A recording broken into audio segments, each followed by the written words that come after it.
Sunday na naman. Na-overcome po ba natin ang ating situation last week? Ano pong title ng ating Sunday worship last week?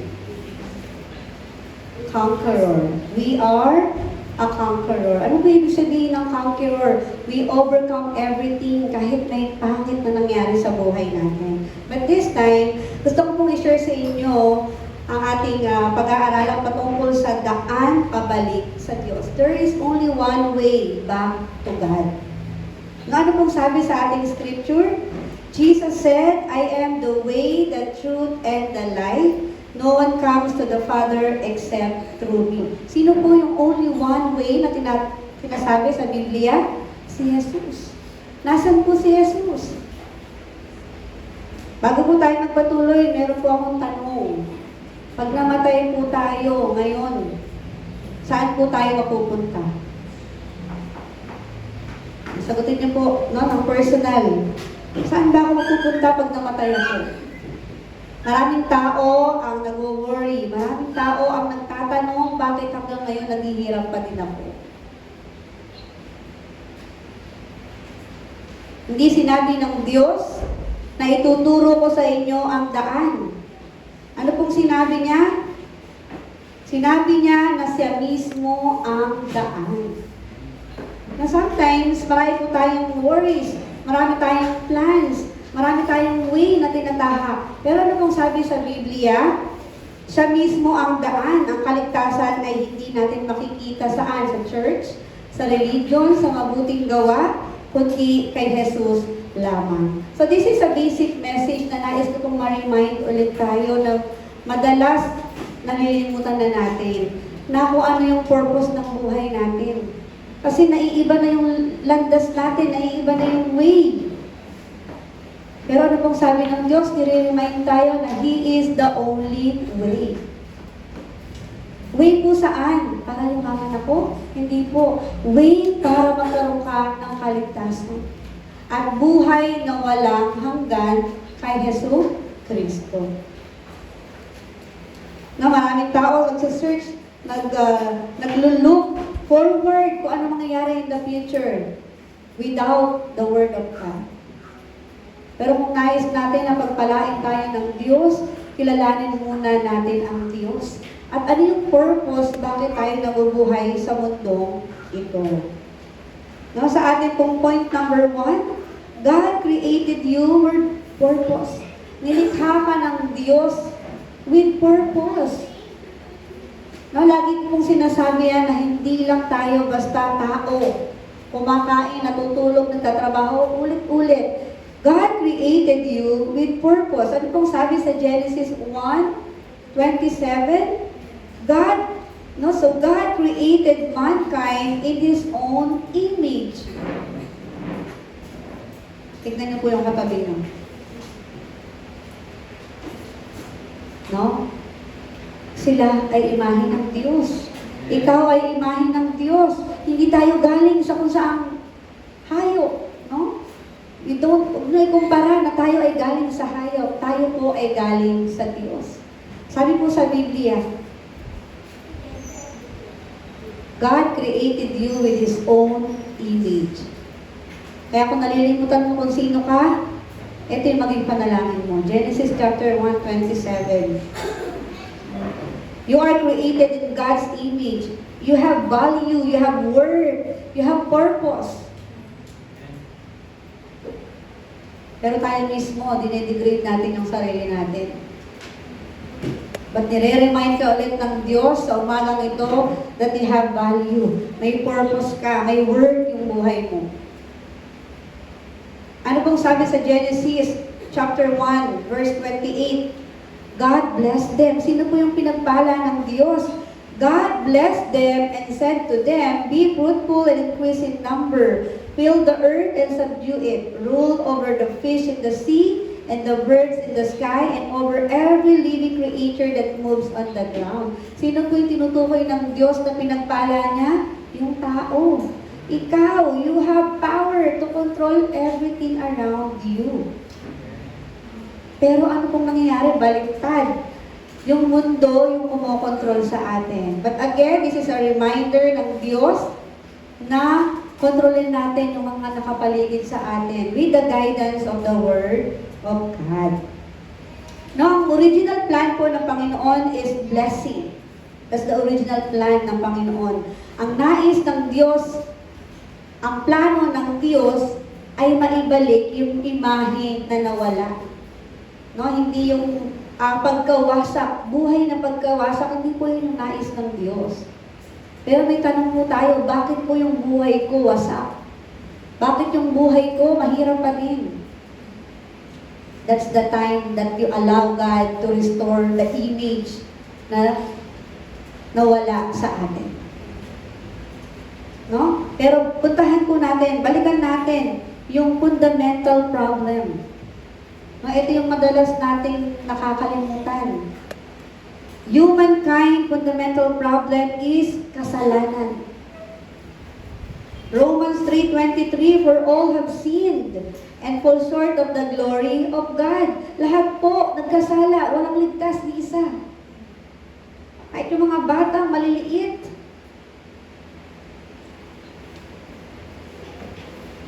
This is the fundamental problem. Genesis 3, verses 1 to 6. No, pinakita dito kung paano nagkaroon ng disobedience sa Adam and Eve. And that disobedience is the sin. Kaya po hindi tayo nakapasok pa sa kaluwalhatian ng Diyos. Yung mong kasalanan ay ito'y pagpili ng sariling paraan, hindi sa paraan ng Diyos. Kapag tayo po ay makasalanan, iba din sinusunod natin. May kumokontrol sa atin. Isaiah 59 verse 2, your sin have separated you from God. You don't have any choice but to follow the world because of the sin, because of the disobedience na nagawa natin, nagawa ng tao. No, yung kung sin, hinihiwalay tayo sa Diyos.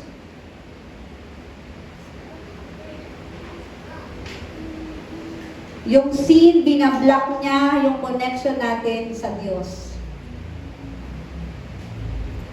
Ano pong sabi doon ng Diyos, no? Yung covenant ng Diyos, kung babasahin natin ang Genesis, huwag mong kakainin yung bunga na naglalaman ng mabuti at masama. Sa tingin niyo po ba mahirap yung utos ng Diyos? Sa social media, may mga experiment na ginagawa yung magulang.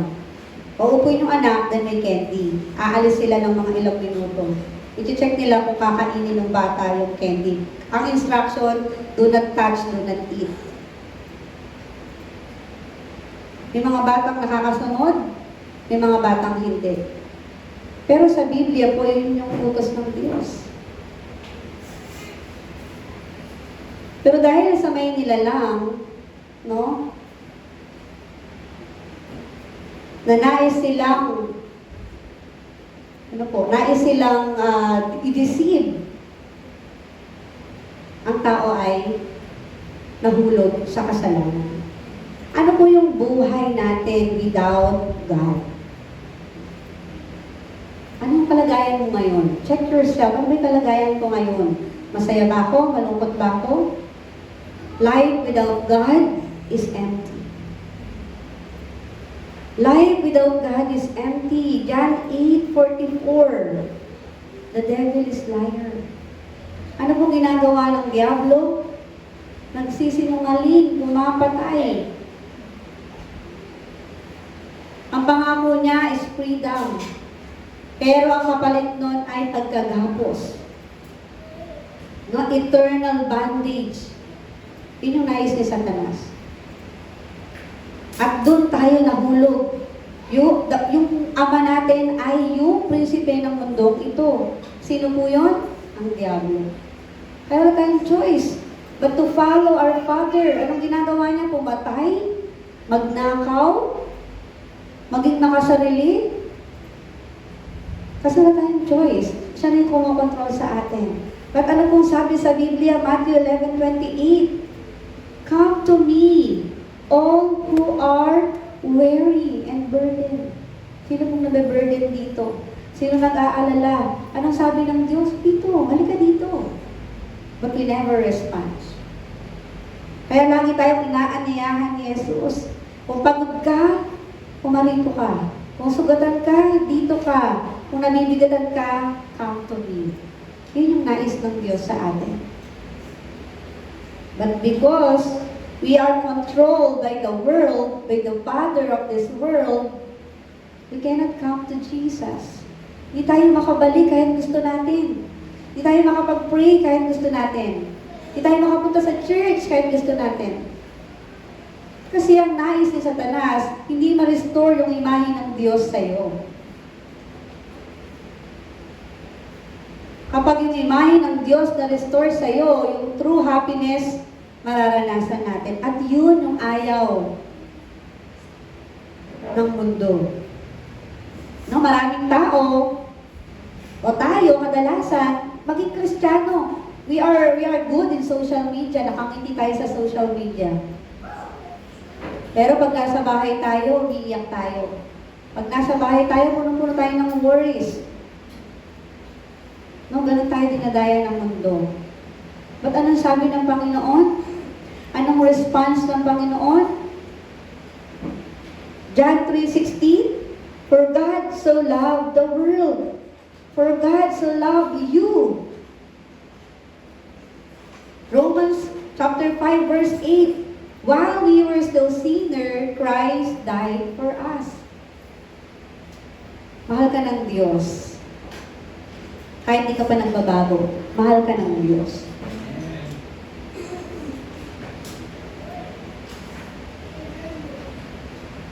Yung buong krus, no, nagpapatunay na nais kang ibalik ng Diyos.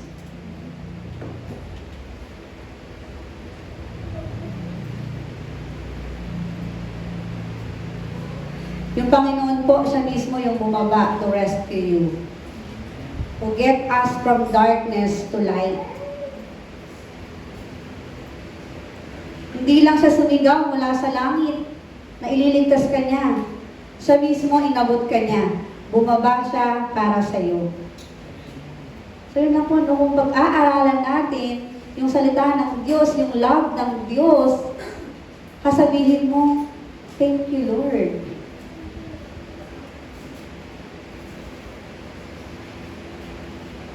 Jesus is the only way. Kung nasa maling daan ka, there's only a way. Pwede kang bumalik sa Diyos. Acts 4:12, salvation is found in no one else. Only Jesus. Si Jesus lang po magliligtas sa atin. Wala nang iba. Hindi yung friends natin, asawa natin, si Jesus lang. 1 Timothy chapter 2 verse 5, one mediator. Sino po yun? Christ Jesus. Si Jesus po yung tulay pabalik sa Diyos. Kung ikaw, hindi ka pa assured kung saan ka pupunta, remember, the only way for you to break down the curses. Ano pong curses meron tayo? Pagkagapos kay Satanas, curses of poverty, yung unhappiness na meron ka, mawawala po yan. Paano po when you believe in Jesus? Faithfully. Maniwala ng may pananampalataya. Kanina po habang nagpe-prepare ako, sabi ko, ganun siguro, Lord, no? Kapag sumunod ako sa iyo, maraming mawawala. May mawawala. Then susukatin ng Lord yung pananampalataya mo kapag mag-isa ka na lang. Kapag may nalulunod or nalulunod ka, kahit nag-aral ka pa ng paglangoy, ano pong kailangan natin? Kailangan ba natin ng advice from the lifeguard o kailangan natin ng rescue right away? Ganun po yung ginawa ng Diyos sa atin. Minsan hinahayaan na lang natin na malunod tayo. Malunod sa problema, sa kalungkutan, sa pag-aaral. We never let Jesus to rescue us. But this time, let us give it all to Jesus. Ibigay natin sa Diyos. Diyos, Lord, ikaw na ang bahala sa buhay ko. But of course, with action. With action, with prayer, with meditation, para makita natin, ma-confirm natin yung sagot ng Diyos sa atin. Ano po mangyayari when we say yes to the Lord? Sabi ng Diyos, kalka dito. John 1:12. When we say to the Lord, He gave you the right to become children of God. Bibigyan ka niya ng karapatang maging anak ng Diyos. Ito ba yung sabi sa Biblia? Ang sino mang naniwala at tumawag sa Diyos, meron siyang karapatang maging anak ng Diyos. Yun po yung requirements. Maniwala ka, tanggapin mo siya, at ikaw ay magiging anak ng Diyos. In that moment, i-restore ng Lord yung imahe niya sa buhay mo. 2 Corinthians 5:17, the new creation has come. You are now a new creation. Ang kaligtasan po hindi mamaya. Ang kaligtasan ay ngayon na. Kaya it's all about salvation, it's all about decision. Pero ano po sabi sa Romans 8 verse 1? No condemnation. Your past is no longer defines you. Pero yun yung ginagamit ni Satanas para mapalayo tayo sa Diyos. Kasi ganyan ka. Ito yung ginawa mo, di ba, nung nakaraan? Ano po sabi ng Diyos? Wala ng condemnation. Hindi nang nakaraan mo ang magtatalaga o magtatakda kung sino ka. Tanggapin mo lang yung Diyos.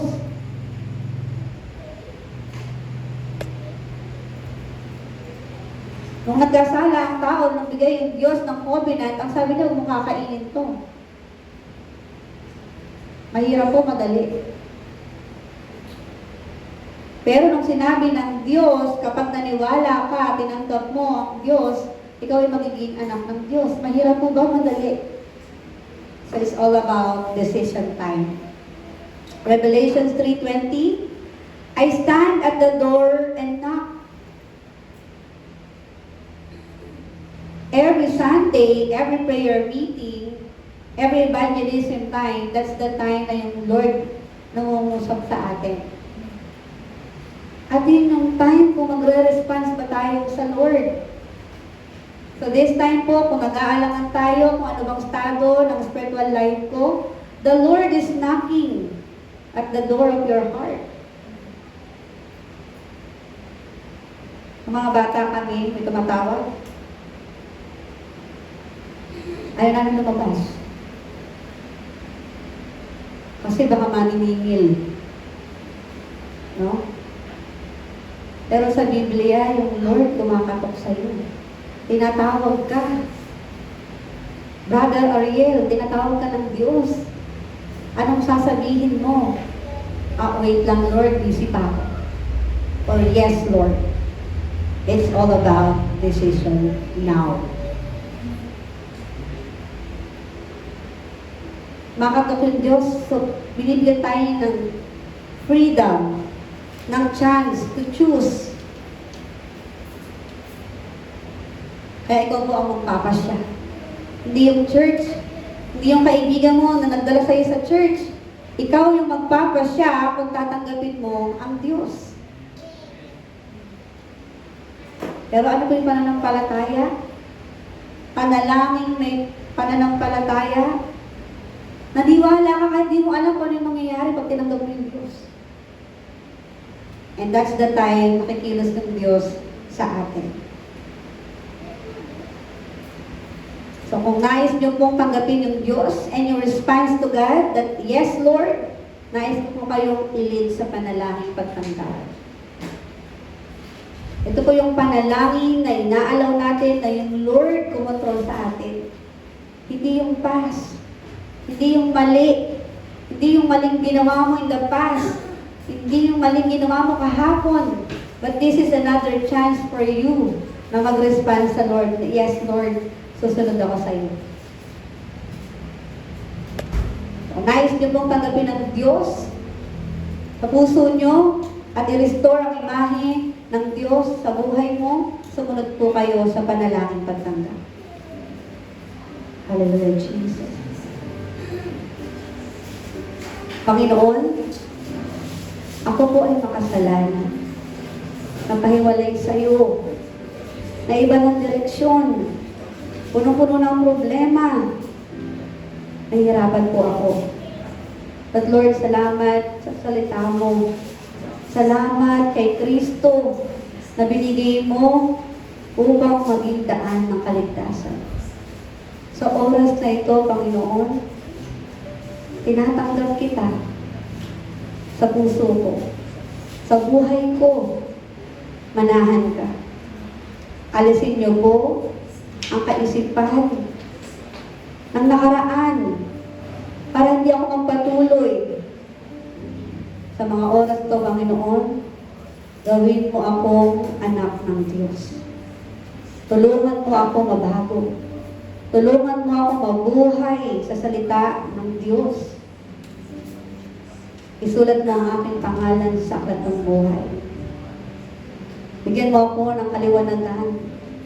Bigyan mo ako ng puso na hinahanap palagi si Kristo. Salamat, Panginoon, sa plano ng kaligtasan. Ito po ang aking panalangin sa pangalan ni Jesus. Amen. Palakpakan po natin ang Diyos. Tandaan po natin, ang nais ng Diyos, ang plano ng Diyos ay pagpapala. Pagpapala na ang anak lang ng Diyos ang makakaranas. Sabihin mo sa katabi mo, congratulations, you are now a child of God. Tandaan po natin yan. If you don't know how to pray, just remember that you are a child of God. And then the Lord will teach you how to pray, how to communicate with God. So every morning, we have dawn watch at 5:30 in the morning. So that's healing time, restoration time, para makabalik tayo o makakonect tayo sa salita ng Diyos. Tayo po'y manalangin. Hallelujah, Jesus. Hallelujah. Salamat, Panginoon, sa kabutihan mo. Salamat, Panginoon, sa isang daan na binigay mo para maabot namin ang Diyos. Salamat kay Kristo. Salamat sa buhay ng mga narito. Salamat sa mga tao na nagbukas ng puso para tanggapin ka. Lord, ayaw namin yung buhay na kinokontrol kami ng mundo. Kaya Lord, tulungan mo kami na mamuhay ng bagong nilalang.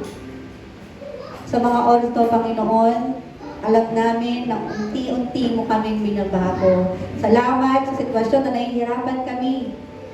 Dahil alam namin that's part of our training. Training na kung saan hinuhubog mo ang pananampalataya namin upang maging matatag, malakas, Panginoon. Lord, salamat sa mga problema. Salamat minsan, wala kaming pagkain. Lord, salamat dahil may mga pagkakataon na hirap kami, Panginoon. At dito mo pinapakita na ikaw ay buhay. Gumagamit ka ng tao, gumagamit ka ng sitwasyon para maunawaan ko na sa iyo lang dapat ako magtitiwala. Pagpalain niyo ang bawat isa na narito, Panginoon, hindi ko man sila mapangalanan, but Lord, baguhin mo yung buhay nila. Buhay na nakatuon lang kay Kristo. Buhay na mararanasan na yung future namin guaranteed na, Panginoon. Binigyan mo kami ng assignment, Lord, na sumunod lang sa iyo.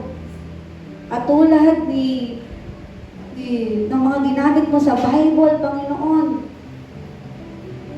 na tumaliwas sa assignment na binigay mo, katulad din namin na umiiwas kami sa mga naisin mo, Panginoon. But Lord, kahit anong mangyari, umiiwas man kami, kung tinawag mo kami bilang anak ng Diyos, doon pa rin kami patungo, Panginoon. Kaya salamat sa pagkakataong ito, ang buong isang linggo ay maging pagpapala, Panginoon. Gamitin mo kami to save people around us, to save our family, to save yung mga anak namin, Panginoon. Salamat, Panginoon, sa plano ng kaligtasan. Sa buhay na walang hanggan, sa pangalan ni Yesu Cristo. Ito ang aming dalangin in Jesus' name. Amen. Amen.